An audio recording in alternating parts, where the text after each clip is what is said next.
yan, mas hindi na, kaya ko na yan. Tama po ba? Okay, ilan usapan natin?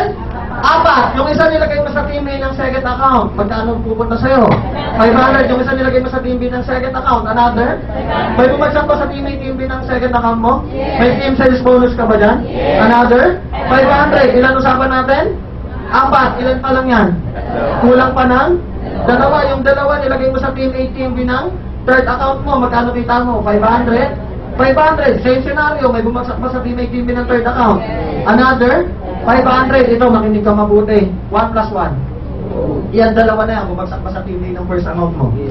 May 2 rin pang bumagsak sa team B ng first account mo. May team sales bonus din yung first account mo. Yes, another 500. 500. Tanong, itong 4, dadami din. Dadami din?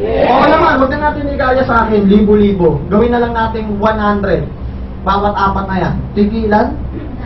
Posible ba? Oo naman, okay. So yung 100, bumagsak sa team A ng second account mo. Saan bumagsak? Second account, sa team A. Yung 100, bumagsak sa team B mo. Ng second account. 100 second account. Magkano second account nyo? 50,000. Tanong, same scenario, may 100 pa sa third account mo?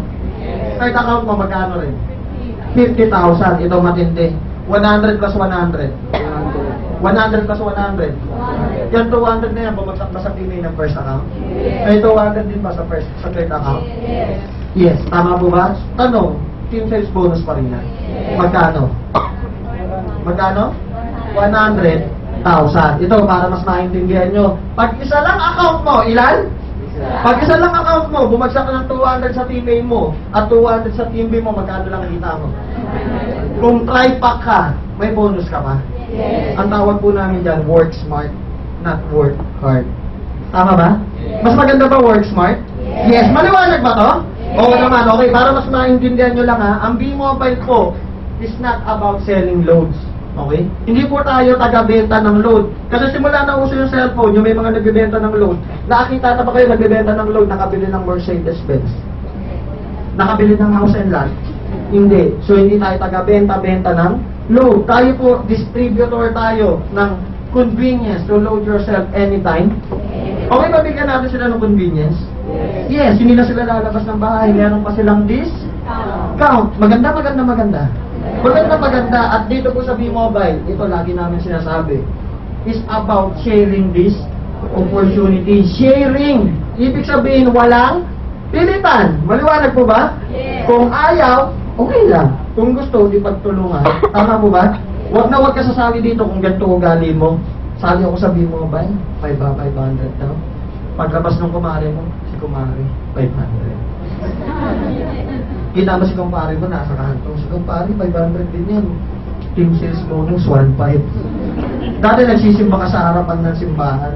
Ngayon naman, nasa likod ka na. Dami ulo, 500. Tama, si Pastor, 1 million. Huwag ka sasali dito kung ganun ugali mo. Tama po ba?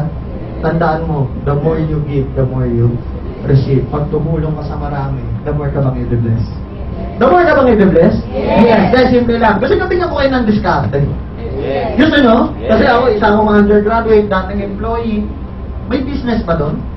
Wala. Paano ko nagawa? Gusto nyo malaman? Okay ba sabihin ko sa inyo yung diskarte ko? Yes. Hindi ko sasabihin yung diskarte ng ibang tao. Ang hirap magkwento ng diskarte ng ibang tao. Tama? Okay ba diskarte ko mismo? Yes. Okay. Meron akong 3 diskarte. Ilan? Ilan? 3. Unang-una, magtiwala kay Lord. God is good? All the time? Guys, simple lang. Hindi yung taong nag-imbita sa'yo ang totoong nag-imbita sa'yo. Sino? Si God. Ginamit niya lang para makita mo yung opportunity. Okay? Magbabagong taon na naman ba? Yes. Baka ikaw to, mamaya pag-uwi mo sa bahay. Di ba tuwing matutulog tayo, nagdadasal tayo? Yes. Baka ito yung prayers mo. Sabi mo, Lord, bagong taon na naman, 2012 na.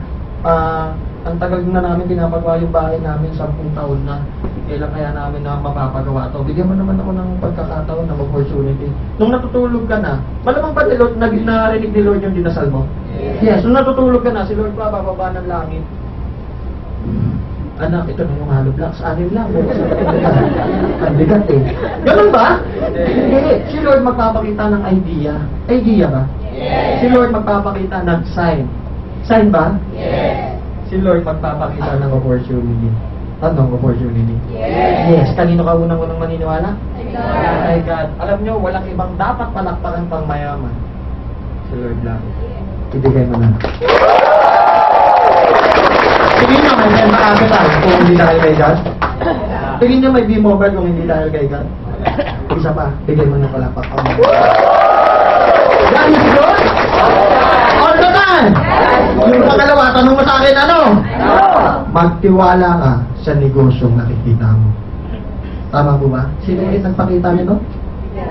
Tanong, naniniwala ka ba sa kanya?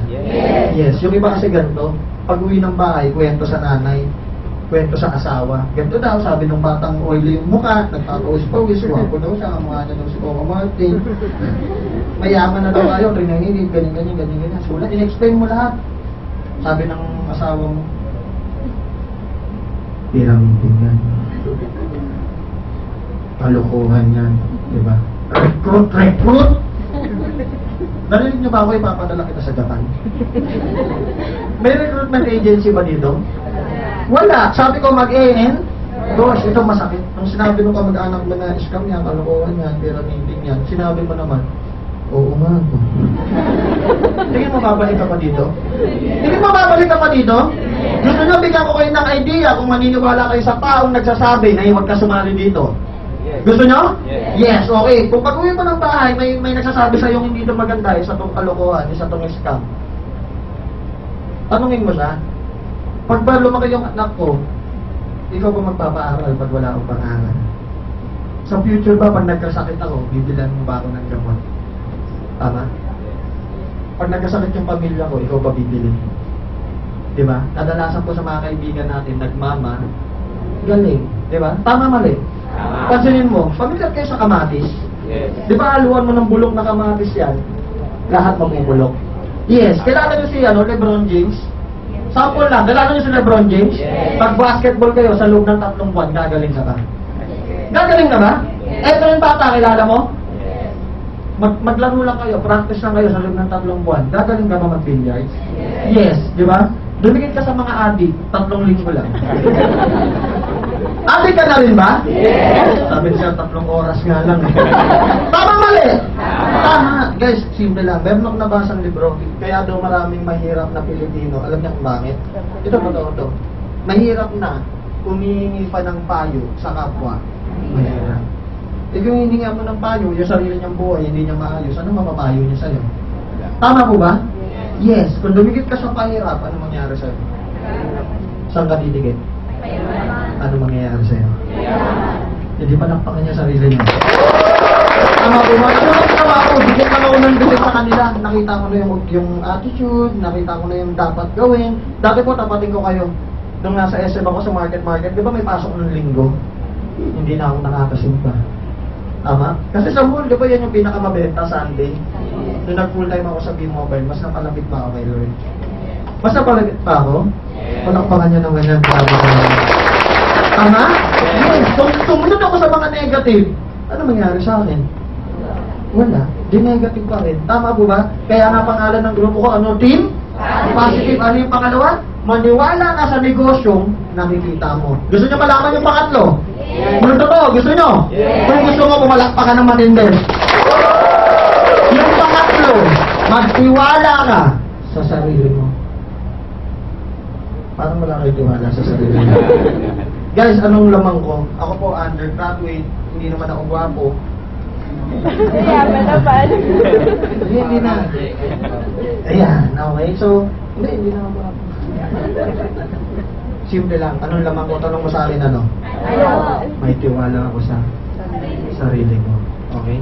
Guys, kwento ko lang sa inyo. Lahat ba kayo merong Facebook? Yes. Facebook, meron ba kayo? Yes. Meron akong kaibigan, nag-post siya doon, sa status ba tawag doon, yung sa wall.